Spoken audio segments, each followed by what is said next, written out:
Full Moon sale ಬೆಳಗ್ಗೆ 9 ಗಂಟೆಯಿಂದ ರಾತ್ರಿ 12 ಗಂಟೆವರೆಗೆ ಆಗಸ್ಟ್ 28 ಒಂದು ದಿನಕ್ಕೆ ಮಾತ್ರ. ಇನ್ನು ರಾಜ್ಯ ರಾಜಕೀಯದ ಬಗ್ಗೆ ಮಾತಾಡಬೇಕು.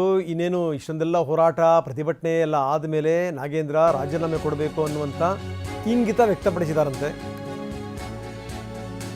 ಇದೆಲ್ಲದರ ಜೊತೆಗೆ ಡಿ ಕೆ ಶಿವಕುಮಾರ್ ದೆಹಲಿಗೆ ಹೋಗಿರೋದು, ರಾಹುಲ್ ಗಾಂಧಿ ಅವರನ್ನ ಭೇಟಿ ಮಾಡ್ತಾರೆ, ಎಲ್ಲ ವಿವರಗಳನ್ನು ಹೇಳ್ತಾರೆ.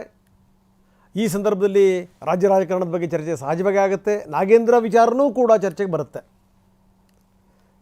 ಇನ್ನು ಸಂಪುಟ ಪುನರ್ರಚನೆ ಬಗ್ಗೆಯೂ ಕೂಡ ರಾಹುಲ್ ಜೊತೆ ಚರ್ಚೆ ಮಾಡ್ತಾರೆ ಅಂತ ಹೇಳಲಾಗ್ತಾ ಇದೆ. ಬನ್ನಿ, ನಮ್ಮ ಪ್ರತಿನಿಧಿ ಪ್ರಸನ್ನ ನಮ್ಮೊಂದಿಗೆ ಈಗ ನೇರ ಸಂಪರ್ಕದಲ್ಲಿದ್ದಾರೆ. ಪ್ರಸನ್ನ, ಯಾವುದಾದ್ರೂ ಸಂಗತಿಗಳು ಅತಿಯಾಗಿ ಅತಿರೇಕಕ್ಕೆ ಹೋಗ್ತವೆ ಅನ್ನುವಂಥ ಸಂದರ್ಭದಲ್ಲಿ ಒಂದಷ್ಟು ಜಾಗ್ರತೆ ವಹಿಸಬೇಕು. ಹೈಕಮಾಂಡ್ ಆಗಲಿ, ಒಂದು ಪಕ್ಷ ಆಗಲಿ, ಒಂದು ವ್ಯವಸ್ಥೆ ಆಗಲಿ.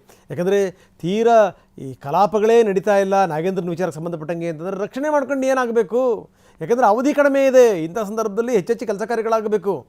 ಅಂಥದ್ರಲ್ಲಿ ಸುಮ್ಮನೆ ಉಳಿಸ್ತೀವಿ ಅಂತ ಹೋಗುವಂಥ ತಪ್ಪಾಗುತ್ತೆ. ಅಂತೂ ಇಂತೂ ಆ ಸಂದರ್ಭ ಬಂದಿದೆ ಅಂತ ಅನಿಸುತ್ತೆ. ರಾಜೀನಾಮೆ ಯಾವುದೇ ಕ್ಷಣದಲ್ಲಿ ಆಗ್ಬೋದು ಅಂತ ಡಿ ಕೆ ಶಿವಕುಮಾರ್ ದೆಹಲಿಗೆ ಹೋಗಿದ್ದಾರೆ. ಇನ್ನು ರಾಹುಲ್ ಗಾಂಧಿಯವ್ರ ಜೊತೆಗೂ ಕೂಡ ಇದ್ರ ಬಗ್ಗೆ ಚರ್ಚೆ ಮಾಡ್ತಾರೆ ಅಂತ. ಏನಿದೆ ಹೆಚ್ಚಿನ ವಿವರ? ಹೌದು ರಂಗನಾಥ್, ಇವತ್ತು ಮುಖ್ಯಮಂತ್ರಿ ಡಿ ಕೆ ಶಿವಕುಮಾರ್ ಅವರು ಬೆಳಗ್ಗೆ ದೆಹಲಿಗೆ ಪ್ರಯಾಣವನ್ನು ಬೆಳೆಸಿದ್ದಾರೆ. ಇವತ್ತು ಮಧ್ಯಾಹ್ನ 12 ಗಂಟೆಯ ಆಸುಪಾಸಿನಲ್ಲಿ ರಾಹುಲ್ ಗಾಂಧಿ ಅವರ ಜೊತೆಗೂ ಕೂಡ ಡಿ ಕೆ ಶಿವಕುಮಾರ್ ಅವರು ಚರ್ಚೆ ನಡೆಸುವಂತಹ ಸಾಧ್ಯತೆಗಳಿದ್ದಾವೆ. 3-4 ವಿಚಾರಗಳಲ್ಲಿ ರಾಹುಲ್ ಗಾಂಧಿ ಅವರ ಅನುಮತಿಯನ್ನು ಪಡೆದುಕೊಳ್ಳುವಂಥದ್ದು ಮುಖ್ಯಮಂತ್ರಿ ಡಿ ಕೆ ಶಿವಕುಮಾರ್ ಅವರಿಗೆ ಇವತ್ತಿನ ಪರಿಸ್ಥಿತಿಯಲ್ಲಿ ಅನಿವಾರ್ಯ ಆಗಿದೆ. ಅದು ನಾಗೇಂದ್ರ ಅವರ ಕಾರಣಕ್ಕೋಸ್ಕರ.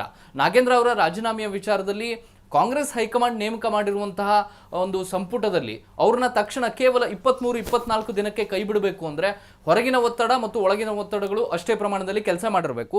ಹೀಗಾಗಿ ರಾಹುಲ್ ಗಾಂಧಿ ಅವರ ಗಮನಕ್ಕೆ ವಿಷಯವನ್ನು ತಂದು ನೇರವಾಗಿ ನಾಗೇಂದ್ರ ಅವರ ರಾಜೀನಾಮೆಯನ್ನು ಪಡೆಯುವಂಥ ವಿಚಾರಕ್ಕೆ ಸಂಬಂಧಪಟ್ಟ ಹಾಗೆ ಒಂದು ಅಂತಿಮ ತೀರ್ಮಾನವನ್ನು ತೆಗೆದುಕೊಳ್ಳುವಂಥ ಸಾಧ್ಯತೆಗಳಿದ್ದಾವೆ. ನಾಗೇಂದ್ರ ಅವರ ರಾಜೀನಾಮೆಯನ್ನು ಕಾಂಗ್ರೆಸ್ ನಾಯಕರು ಪಡೆದಿದ್ದೇ ಆದರೆ ಒಂದು ಅಕ್ರಮ ನಡೆದಿದೆ ಅನ್ನುವಂಥದ್ದನ್ನು ಪರೋಕ್ಷವಾಗಿ ಅವರು ಒಪ್ಕೊಂಡಂತಾಗುತ್ತೆ. ಬಿಜೆಪಿ ಮಾಡಿದಂಥ ಹೋರಾಟಕ್ಕೆ ಇವರೇ ಗೆಲುವನ್ನು ತಂದುಕೊಟ್ಟಂತಾಗುತ್ತೆ. ಎರಡನೆಯದು, ಮಹಿಳಾ ಸಚಿವ ಸ್ಥಾನದ ವಿಚಾರದಲ್ಲೂ ಕೂಡ ಒಂದು ಅಂತಿಮ ತೀರ್ಮಾನ ಆಗಿಲ್ಲ. 6 ಮಂದಿ ಮಹಿಳಾ ಶಾಸಕಿಯರು ಇದ್ರೂ ಕೂಡ ಇನ್ನೂ ಕೂಡ ಕ್ಯಾಬಿನೆಟ್ಗೆ ಮಹಿಳೆಯರನ್ನ ಸೇರ್ಪಡೆ ಮಾಡಿಕೊಂಡಿಲ್ಲ ಅನ್ನುವಂಥದ್ದು ಕೂಡ ಬಹಳಷ್ಟು ನೆಗೆಟಿವ್ ಆಗ್ತಾ ಇದೆ. ಈ ಎಲ್ಲ ವಿಚಾರಗಳ ಬಗ್ಗೆ ಮುಖ್ಯಮಂತ್ರಿ ಡಿ ಕೆ ಶಿವಕುಮಾರ್ ಅವರು ರಾಹುಲ್ ಗಾಂಧಿ ಅವರ ಜೊತೆಗೆ ಮತ್ತು ಉಳಿದಂಥ ಎಐಸಿಸಿ ನಾಯಕರ ಜೊತೆಗೆ ಚರ್ಚೆಯನ್ನು ನಡೆಸಿ ಒಂದು ಅಂತಿಮ ತೀರ್ಮಾನವನ್ನು ತೆಗೆದುಕೊಳ್ಳಿದ್ದಾರೆ. ರಂಗನಾಥ್, ಓಕೆ, ಧನ್ಯವಾದ ತಮ್ಮೆಲ್ಲ ಮಾಹಿತಿಗೆ.